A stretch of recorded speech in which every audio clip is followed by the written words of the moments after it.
Hey out there in Internet's land, it's me, Francis7, and no, I haven't grown another arm. I was using a picture surface, sort of mildly to, well, not really, I just thought it was kind of cool, to illustrate this sort of point. When you're when you're learning to build objects in Gmax, there's sort of a starting point, and then there's those people who want to get into the class, and the first thing I want to do is make a 5-node prop or a hoverboard or something like that, and they give it a try, and then they get incredibly frustrated and never produce anything, and it's sort of an epic fail. So I'd like to introduce this method, which I call 0 to props, and basically it's going to organize the items you can build in there in order of complexity from least to most complex. By following this progression path, you should avoid a whole bunch of the tears and pitfalls that often befall, well, sort of noobish developers anyhow.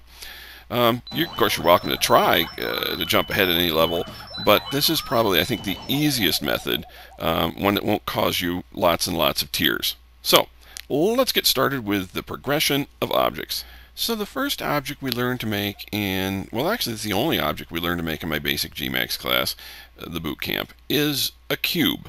This is it right here. No, not the purple arrow pointing at it. The cube itself is what we're going to make. Basically, you can put any texture you want on the cube. In this case, this is one I provide for the class in case you're too busy or don't have any artistic skills whatsoever. You're welcome to. This is a trial on this cube. No, I don't want to buy it. But it's surprising, actually, how many of these things I sell in auctions. It's like one of the cheapest objects you can make in there, and the simplest, pretty much. I can't imagine anything much simpler than this cube. Anyhow, so that's the Gmax class, and we learned how to do that. And that's about as painless as it gets, and it'll take us a couple nights to get through that process of making the cube and getting it ready to submit. Let's move on. So there are a couple different specs of knickknacks you can make, like on the the big arrow here. I'm not going to say right or left because where I'm standing and where the arrow is and where you're watching from is, oh, my trial ended. No, I don't want a second look on the object I made. Just goes to show how cheap I am. I don't even own my own objects. Anyhow, so this red arrow is an animated arrow and it has an animated texture, and that's a little more complicated. Also, animated items cost a little bit more wholesale. Or you could go with like a more simplistic item, like this little laptop computer. It's a knick-knack. It's going to take you a while. Expect to spend probably 4 or 5 hours figuring out exactly how to make your first knick-knack, or I'll be honest, mine took about 5 hours to make my first knick-knack, and my second object took me 3 days. So don't be surprised if you spend a whole lot of hours getting frustrated and it doesn't work out quite the way you expect it to.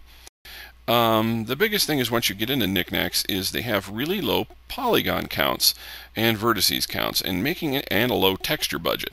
So while you can make a great deal of money selling them because they don't cost much for wholesale, they are rather difficult to make a nice looking one. So you may find yourself attempting things a few times.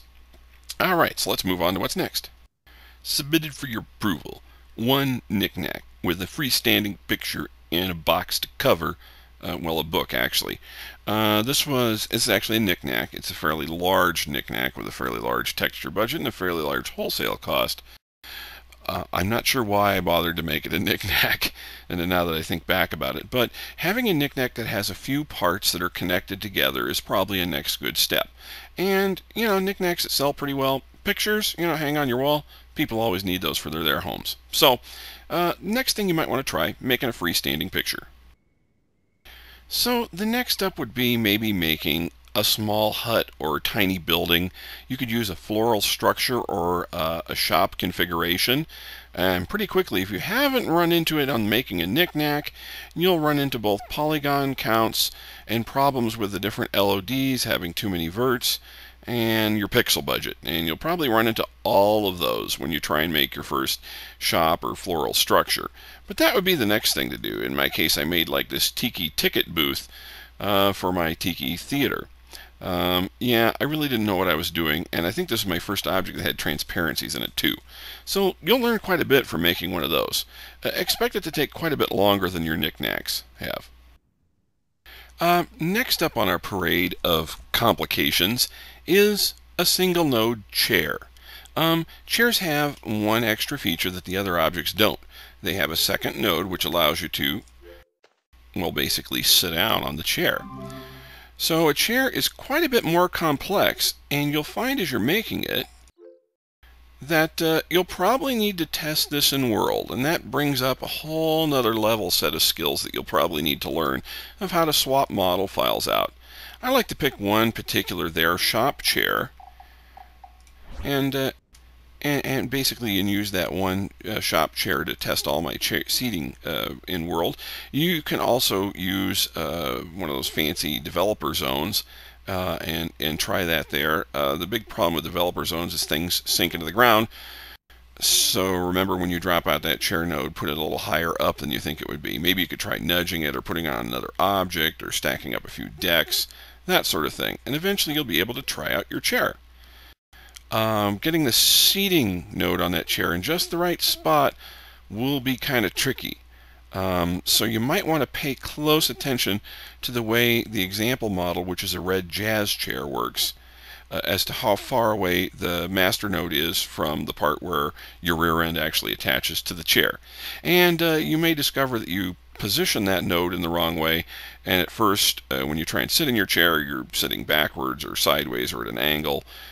So that may take you a while too. So expect that one to take about a day to figure out. So if you can manage a chair with its extra node, the next thing in complexity probably would be a wall hanging. Now these are the kind of things that hang out in their rental houses. And behind me you can see a canister of nitrous oxide, and over there that red thing is filled with some kind of a fish product, I think. Anyhow, this particular item, if you try out the nitrous oxide container in different their houses, it actually sits into the wall wrong in a lot of their houses. It's actually supposed to have a control panel with a temperature gauge just about where my head is. Unfortunately, I made it so it was sort of level with the wall. I didn't test it in a bunch of different nodes and a bunch of different houses, and so it sort of disappears because I didn't have it stick out far enough. You can actually make these things stick out about, I think it's about 1 meter from the wall. So this is probably about as large an item as you can make, mostly because some of them fit in the corner. If they let you make it much more than 1 meter, it would sort of end up in a corner in some of these nodes. But still, it's pretty cool. It will require in-world testing. You could probably test these in I'm guessing in a porta-home inside a developer zone, or you could try it in a rental house by swapping out the model files, which once again is another kind of painful experience. But basically you want to make sure that it doesn't fit into the wall. And if you can handle this, then you're ready to move on to our next challenging subject. So next up on our cavalcade of complexity comes actually the couch. Now, I never made an actual couch in there.com, so at least not that I can remember. I mean, I might have. I made a lot of things. But after a couch, because it has one more node, it comes the group seating. Group seating is difficult. First off, you have all these different nodes. See each one of those little action tags there? That's a sit node. Now, it's not too big of a deal if you have them all at the same height and level. But when you're linking these objects together to the master node and you've got all your LODs set up, it can be kind of a royal pain. Plus, you also got to consider where the camera is going to go.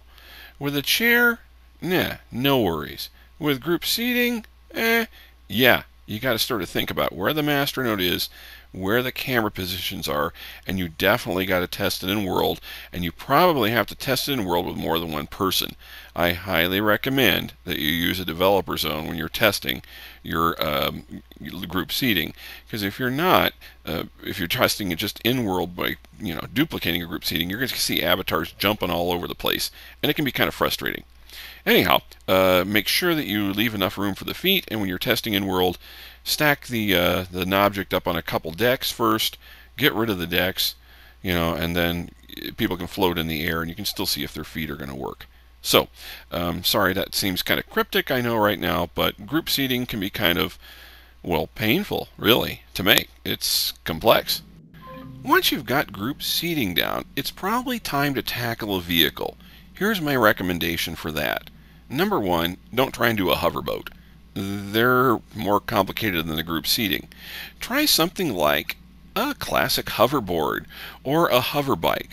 Both the hoverboard and the hoverbike models are about the same level of complexity to make. They have fairly large polygon budgets and a decent sized texture budget, so you won't be challenged too much that way, which is a good thing, because you're going to be challenged up the wazoo when it comes to actually figuring out how things work. Now, the first thing you notice about a hoverboard when you get on it is that basically it emits like little flames and such out the back and or wherever in different areas. Each one of those is going to be its own node, and it has to be attached to the hierarchy in just such so a way. I wonder if you can see it better in the dark. Let's try that. Yeah, there it is. You can sort of see it better in the dark. There's also another node in the back, which basically, when you hold like the control key down or you're in action mode, it allows you to shoot out, or in this case there's two. I think the hover bike only has one of these nodes. Kind of cool, huh? Now, I'm going to be honest, this is not my hoverboard model. I never actually made a hoverboard as far as I can tell, or at least I couldn't seem to find one in my inventory. But this is actually my favorite hoverboard in there, the Shark. It was the first one I got when I came in, and it was a developer item. So if you're curious, the first hoverboard I bought was indeed made by another developer, which I think is really cool. I thought it was one of the coolest things, and I wanted to know how to make one of these things. I tried. I failed. I couldn't figure it out. By the way, don't let me tell you that something is very hard discourage you from giving it a try. Just realize that it might discourage you from succeeding.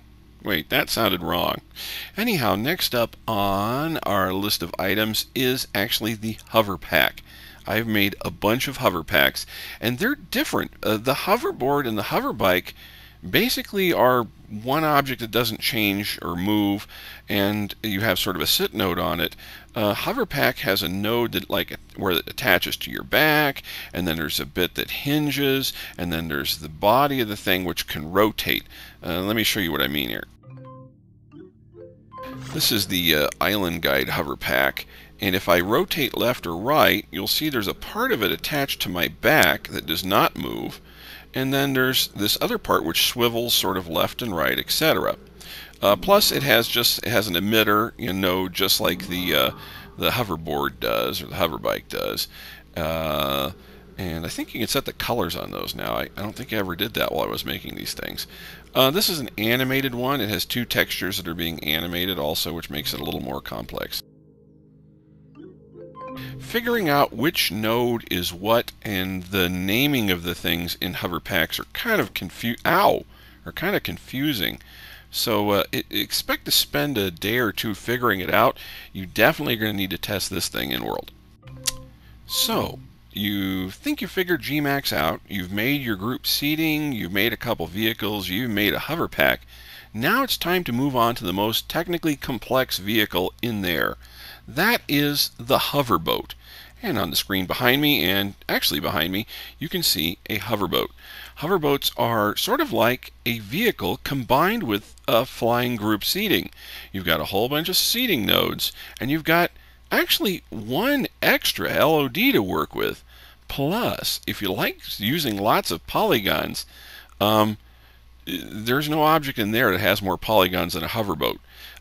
Be warned, you can crash Gmax if you have too many polygons in it in your model. And remember, each LOD is part of your model, not a separate model. So be warned, you can actually, I think, mess up Gmax making your hoverboat. So make sure you're saving often. But that's the next challenge. Can you make a hoverboat? Hoverboats are actually a lot of fun to fly on, and I think it was just about every single polygon in the budget to make this boat. It also has one animated texture, although I think you can have two on your hoverboats now. But once again, it has an extra LOD which can be seen from way far away, and it has one that's seen when it's really only way close up. So hoverboats, really a fun thing to make. But realize that probably it's not where you're going to start when you're building objects in there. At least not if you're going to want to be successful at first. So you've got your vehicles made and you understand group seating nodes and wall decorations, and now it's time to move on to probably the most complicated thing to make in there, which is actually props. A single node prop actually isn't all that complicated. It's not that much harder than making, oh, say, a wall hanging picture or a chair. You have to have the node in the exact right spot, and luckily there provides a template model which shows how you hold it. Now the template model happens to be female, so if you're going to develop a prop for a guy, guys hold objects in a slightly different way. And especially if you're putting on like glasses on their head or a hat on their head, you're definitely going to need to try this in World, and that requires model swapping. I'm not sure. I suppose you could speed up the process by using a developer zone where you could reload all the assets, but I usually just ended up finding it was easier just to quit in and out of there to test props with, since the developer zone is mostly set up for objects. Props come in a variety of different specs, dealing with size, and an animation, of course. You can make an animated prop, and also the number of nodes. So there's a lot of choices to be made before you start making your props. There's a lot of fun stuff you can do with props. For example, this Tiki Comedy Club is a prop, and you can actually take it with you. Take your show on the road, and it basically is the absolute maximum size you can make an object, which is about 3 meters by 3 meters. So if you're curious what 3 meters, or is it 3.5? I've forgotten now. 2.5, 3. Yeah, it looked maybe 3.5 meters, but this is about as big as it gets as far as props go. And this is also using one other little trick, which is attaching the prop directly to the root node. The props have a root node, and then they have the attachment nodes where your hand or your head, etc. So by attaching this to the root node, it basically goes wherever I go. So it's sort of like attached to the ground where my feet are. As far as complexity of nodes go, my Fox prop uses all 5 nodes. That's the maximum number of things you can have in a Fox and attach. It has a tail out the back. It has 2 feet. It has a head, and I have room for an extra prop in my hand, although I've rarely used that on most of my Fox props. But yeah, it's kind of confusing as to which one is which, and so when I was testing this in World at first, I ended up with my tail sticking out of my head, and my head was attached to one of my feet. So realize it's going to take a while if you're going to get a multiple node prop to work right. I guess finally, the new interactive objects. I'm not sure about the lights and the controls. They might actually be depending on how you set it up, might actually be more complicated to make than a 5-node prop. But signs and picture surfaces, they're not all that bad. Once you can do, say, a group seating or their wall hanging, the only things that are different about signs is, will they have 2 nodes which control where the either the picture surface or where the sign surface actually shows up, and how large it's going to be. So they're not actually all that hard to build compared to a lot of other things in there. Probably put them somewhere below a vehicle, but you're probably going to need to have understood how to make a chair, and you're probably going to need to understand how to make maybe, yeah, if you can do a chair, you can probably do a sign. That'd probably be a step up from a chair. So, the lighting objects, yeah, no, I really don't want to buy the sign I developed. Anyhow, yeah, no, I don't want to buy it. I heard that you like pictures of Francis 7 with your pictures of Francis 7, so I took a picture of Francis 7 and put it with your pictures of Francis 7 so you can enjoy that. Did that sound, yeah, it sounded pretty bad, didn't it? Hang on, I need another drink. Anyhow, I hope you've learned... Oh, that's strong stuff. Anyhow, I hope you've learned a lot from getting from 0 to props, and I really need to update that to add some of these newer objects in there, because now there's a bunch of more complicated objects, but that'll do for now.